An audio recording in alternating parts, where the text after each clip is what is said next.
Hello to friends, welcome back to the brand new video and get ready to dive into the automobile knowledge ocean to enlighten your automobile knowledge। आज इस video में हम एक ऐसे sports की बात करने वाले हैं, हाँ जी, रेसिंग स्पोर्ट्स की, जो पूरी दुनिया में फेमस है। और ये एक ऐसा स्पोर्ट है जो एक्साइटमेंट, थ्रिल और चैलेंजेस से भरा हुआ है। बहुत से लोगों को तो सिर्फ फार्मूला 1 सुनकर उनके ब्लड में एड्रेनलिन फ्लो करने लगता है। और आज इस वीडियो में हम फार्मूला 1 से जुड़े कुछ facts and rules and regulation की बात करेंगे। और ये मेरा वादा है कि ये वीडियो पूरी देखने के बाद अगर आप फार्मूला 1 में इतना इंटरेस्ट नहीं रखते थे तो अब आप फार्मूला 1 रेसिंग में इंटरेस्ट दिखाने लगेंगे। तो वीडियो को अभी से लाइक कर दीजिए और ऑटोफिक्शन यूट्यूब चैनल को सब्सक्राइब कर लीजिए ऐसी ही अमेजिंग वीडियोस देखते रहने के लिए बेल आइकन के साथ। So welcome to auto fiction. तो वीडियो को आगे बढ़ाने से पहले उन लोगों को ये बेसिक जानना जरूरी है जो फार्मूला 1 रेसिंग को सिर्फ कार रेसिंग समझते हैं, जिसमें कार एक राउंड सर्कल में कॉम्पीट करती है और जो car first finish line cross करती है वो विनर होती है। तो फार्मूला 1 रेसिंग की सीमा सिर्फ यहीं तक नहीं है, बल्कि फार्मूला 1 रेसिंग में और भी बहुत चीजें जुड़ी हुई हैं जो काफी इंटरेस्टिंग हैं, जैसे कार सेटअप। हाँ जी, डिफरेंट ट्रैक के अकॉर्डिंग कार्स के अंदर चेंजेस करे जाते हैं। ग्रिड पोजीशन, यानी रेस स्टार्ट होने से पहले आपकी कार कौन सी पोजीशन में खड़ी है, जो कि अलग से एक क्वालिफाइंग राउंड से डिसाइड होता है, वो भी बहुत इंपॉर्टेंट रोल प्ले करता है। रेस स्ट्रेटेजी और वेदर, और जब आप इन चीजों को सही से समझ जाओगे तो आपको फार्मूला 1 से प्यार हो जाएगा। तो फार्मूला 1 रेसिंग में 10 टीम्स होती हैं और हर एक टीम के पास 2 कार्स होती हैं। एंड एवरी ईयर 17 रेसेस करते हैं 17 डिफरेंट ट्रैक्स पर, और कोई भी 2 ट्रैक सेम नहीं हो सकती किसी रेस के लिए। और इस चैंपियनशिप में 2 ट्रॉफीज होती हैं, एक ड्राइवर चैंपियनशिप ट्रॉफी जो ड्राइवर को मिलती है, and second one is constructor trophy, उस टीम के लिए जो वो कार डेवलप करते हैं। अब बात करते हैं सबसे इम्पोर्टेंट फैक्टर की, यानी कि कार की। फॉर एग्जाम्पल फरारी, जिनके पास 2 ड्राइवर होते हैं और उनसे अलग 50 लोगों की एक अलग टीम होती है जो उनके साथ ट्रैवल करती है दुनिया के हर एक कोने में जहां वो 17 रेसेस होने वाली हैं। इनसे अलग भी 200 से लेकर 1500 फैक्ट्री इंजीनियर्स होते हैं जो वो F1 कार डेवलपमेंट में जुड़े होते हैं।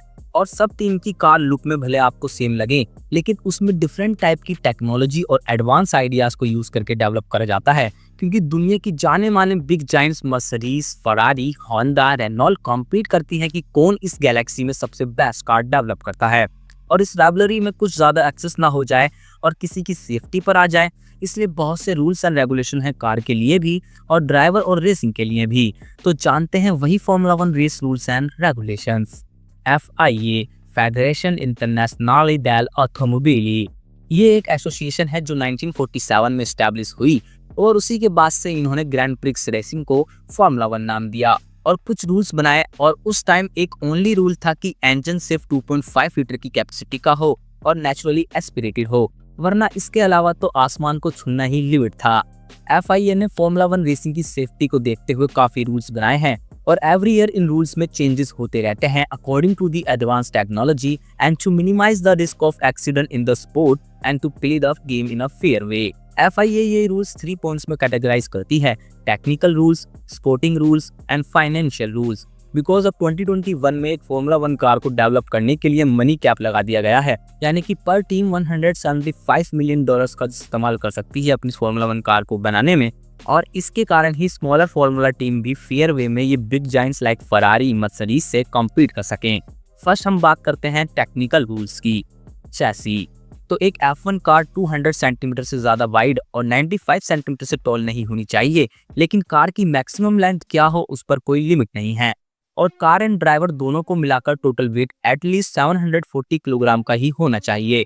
और F1 चैसी में एक सेफ्टी सेल होना चाहिए जिसे कहते हैं कॉकपिट, और ये कॉकपिट इस तरह डिजाइन हो कि ड्राइवर आसानी से एंटर और एग्जिट कर सकता है without any adjustment other than removing the steering wheel.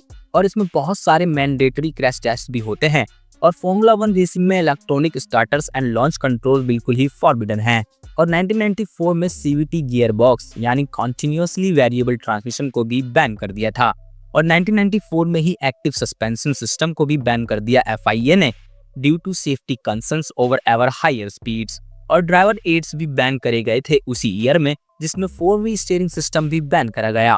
और अब 2014 से फार्मूला 1 के ट्रांसमिशन में 8 गियर होने चाहिए और 1 reverse gear engine. 2013 formula 1 season में 2.4 लीटर का V8 इंजन यूज हुआ था, लेकिन उसके बाद 2014 सीजन में इंजन टेक्नोलॉजी एकदम से इतनी चेंज हो गई है कि अब 1.6 लीटर का turbocharge V6 hybrid engine use होने लगा है, जो हाईली एफिशिएंट है और इंजन का मिनिमम वेट 145 किलोग्राम का ही होना चाहिए। ये भी एक रूल है इंजन के लिए। और FIA ने रूल्स को इतना रिस्ट्रिक्ट कर दिया है कि आपकी फ्यूल लिमिट कितनी हो उस पर भी लिमिट लगा दी है। इसलिए फॉर्मूला 1 इंजन्स को अब इस तरह डेवलप करा जाता है कि वो हाईली एफिशिएंट हों, और इसलिए ही अब हाइब्रिड टेक्नोलॉजी के साथ इंजन यूज हो रहे हैं। F1 में भी 2017 सीजन में फ्यूल लिमिट को पर रेस को इंक्रीज करके 105 किलोग्राम कर दिया। मींस अब आप 140 से 150 लीटर फ्यूल लेके जा सकते थे अपनी कार में, और फिर 2019 सीजन में ये फ्यूल लिमिट को और थोड़ा इंक्रीज करा गया, यानी कि अब लिमिट हो गई थी 110 किलोग्राम की। और वैसे तो फॉर्मूला 1 इंजन की पावर आउटपुट 1990 से डिस्क्लोज नहीं हुए हैं, लेकिन जनरल तौर पर अभी लेटेस्ट F1 इंजन जो 1.6 लीटर का टर्बोचार्ज V6 इंजन है, वो 750 हॉर्स पावर से लेके 850 हॉर्स पावर प्रोड्यूस करता है, which are depend on trims and their mappings. और 2014 में एक और रेडिकल चेंज आया ERS को इंट्रोड्यूस करके। ERS means energy recovery system, और ये सिस्टम भी सेम वैसे ही काम करता है जैसे KERS काम करता था, जहां ड्राइवर पहले 6 सेकंड का एक्स्ट्रा बूस्ट ले सकता था पर लैप। वहीं अब ड्राइवर फुल टाइम बूस्ट ले सकता है 160 bhp की इलेक्ट्रिक मोटर से, जो इंटरनल कंबशन इंजन के साथ मिलकर टोटल 1000 bhp की पावर कर देती है। F1 रेसिंग में ऐसे डिवाइस जो एयर और फ्यूल के अलावा इंजन सिलेंडर में कोई अदर सब्सटेंस इंजेक्ट करें, वो बिल्कुल फॉरबिडन है। फॉर एग्जाम्पल नॉस। और क्रैंकशाफ्ट और कैमशाफ्ट सिर्फ स्टील और कास्ट आयरन की ही बनी होनी चाहिए, और कार्बन कंपोजिट मटेरियल यूज करना सिलेंडर ब्लॉक, सिलेंडर हेड और पिस्टन्स में ये भी अलाउ नहीं है। रिफ्यूलिंग 2010 से रिफ्यूलिंग करना अपनी फॉर्मूला 1 कार को रेस के दौरान बंद कर दिया गया है, और अब हर रेस स्टार्ट होने से पहले every car full fuel load लेकर चलती है। और इसी कारण 2010 सीजन की F1 कार 22 सेंटीमीटर लॉन्गर थी 2009 की F1 कार से, क्योंकि एक बड़ा फ्यूल टैंक रखना अब एक नेसेसिटी बन चुका था। टायर्स। अब बात आती है टायर्स की, तो फॉर्मूला 1 में 2007 सीजन से एक सिंगल सप्लायर के साथ कॉन्ट्रैक्ट कर रखा है, और वो है पिरेली। और पिरेली 5 स्पेसिफिकेशंस के ड्राई वेदर टायर्स और स्लीक सप्लाई करता है, जो 3 कंपाउंड के साथ प्रोवाइड होते हैं हर एक रेस में, सॉफ्ट, मीडियम एंड हार्ड। तो सॉफ्ट कंपाउंड वाले टायर्स लेस ड्यूरेबल होते हैं as compare to the hard one, लेकिन सॉफ्ट कंपाउंड टायर्स के साथ आप और फास्टर जा सकते हो। और दूसरी जगह हार्ड कंपाउंड टायर से आपकी स्पीड थोड़ी स्लो हो जाती है, लेकिन वो काफी ड्यूरेबल होते हैं। तो अब आप सोच रहे होंगे कि सॉफ्ट कंपाउंड वाले टायर ही यूज करने चाहिए जब आप उससे फास्ट जा सकते हो। तो आपको बता दूं, बात फिर यहाँ आ जाती है, एक रेस के दौरान सॉफ्ट टायर सिर्फ 15 लैप्स चलते हैं और उसके बाद उन्हें रिप्लेस करना पड़ता है, और एक टायर रिप्लेस करने में 20 से 25 सेकंड लग जाते हैं, जिससे अदर ड्राइवर्स आपसे आगे हो सकते हैं। और वैसे फॉर्मूला 1 में टायर को फिट करने का वर्ल्ड रिकॉर्ड है सिर्फ 1.82 मैजिकल सेकेंड्स, 1.82 सेकेंड। आप देख रहे हैं 4 टायर इतनी फास्ट चेंज कर देते हैं फॉर्मूला 1 के मैकेनिक्स। लेकिन मेन टाइम जो स्पेंड होता है वो पिट लेन में स्पीड लिमिट की वजह से होता है, टोटल 20 to 25 सेकंड का लग जाता है। इसलिए टीम बहुत सारी स्ट्रेटेजी बनाती है कि स्टार्टिंग में कौन से टायर यूज करने हैं कि वो कम से कम बार टायर चेंज करें। और 2 वेट वेदर टायर आते हैं रेनी वेदर के लिए, जिसमें ग्रूव्स होते हैं। और क्या आपको पता है, एक F1 कार के टायर पर सेकंड 60 लीटर पानी डिस्पर्स करते हैं। Sporting rules. After qualifying round सभी टीम्स को अपनी कार्स को एक प्लेस पर ले जाना होता है पैडॉक में, जिसे पार्क फार्म कहते हैं। और यहाँ जब कार आ जाती है उसके बाद आप अपनी F1 कार में कोई चेंजेस नहीं कर सकते हैं सिवाय एक रूटीन मेंटेनेंस के, जब तक वो नेक्स्ट मॉर्निंग रेस के लिए नहीं जाती है।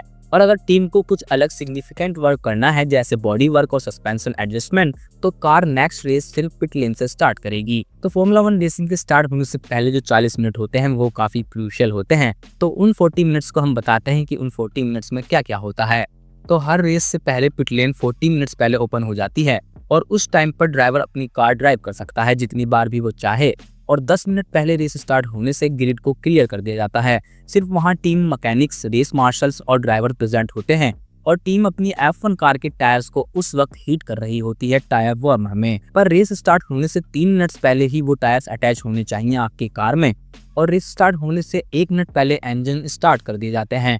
एंड 15 सेकंड पहले रेस ट्रैक पर सब पर्सनल को क्लियर कर दिया जाता है, और ग्रीन लाइट सिग्निफाई करती है कि लैप फॉर्मेशन में आ जाए, और इसे परेड लैप भी कहा जाता है।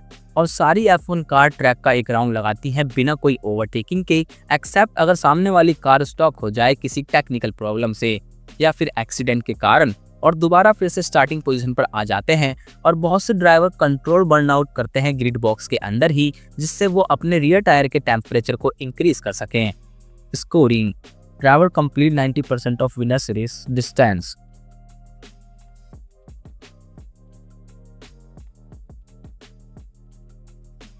फ्लैग्स वो साइन हैं जो ड्राइवर्स को इंडिकेशन देने के लिए बनाए जाते हैं, और डिफरेंट फ्लैग्स का डिफरेंट मीनिंग होता है फॉर्मूला 1 रेसिंग में। येलो फ्लैग इंडिकेट करता है कि आगे डेंजर है, जैसे कोई क्रैश का मलबा है, इसलिए बाकी ड्राइवर स्लो डाउन हो जाएं और ओवरटेकिंग इस टाइप पर फॉरबिडन होती है। और 2 येलो फ्लैग एक ही पोस्ट पर इंडिकेट करते हैं कि आगे काफी बड़ा खतरा है, कि ड्राइवर स्लो डाउन हो जाएं और प्रिपेयर रहें कार को स्टॉप करने के लिए। और अगर येलो फ्लैग के साथ आपको व्हाइट बोर्ड पर SC लिखा दिखे, तो उसका मतलब है कि सेफ्टी कार ट्रैक पर डिप्लॉय कर दी गई है। ड्राइवर स्लो डाउन हो जाएं, ओवरटेक ना करें और प्रिपेयर रहें नॉर्मल रेसिंग लाइन को लीव करने के लिए। ग्रीन फ्लैग इंडिकेट करता है इससे पहले जो भी डेंजर था रोड पर, वो क्लियर कर दिया गया है और ट्रैक अब क्लियर है और ड्राइवर अब रेसिंग प्रोसीड कर सकते हैं as usual.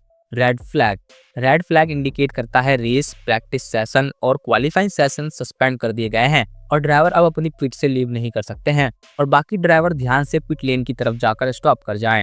Blue flag, during practice जब आपको लाइट ब्लू फ्लैग दिखे ट्रैक पर, इसका मतलब है कि फास्ट कार आपको अप्रोच कर रही है और आपको साइड होना चाहिए। और ऐसे ही ब्लू फ्लैग आपको जब भी शो हो सकता है जब आप पिट लेन से एग्जिट कर रहे हों। व्हाइट फ्लैग इंडिकेट करता है कि slow moving vehicle such as retiring car, an ambulance या फिर टो ट्रक ट्रैक पर है और आपको स्लो डाउन होने का इंस्ट्रक्ट करता है।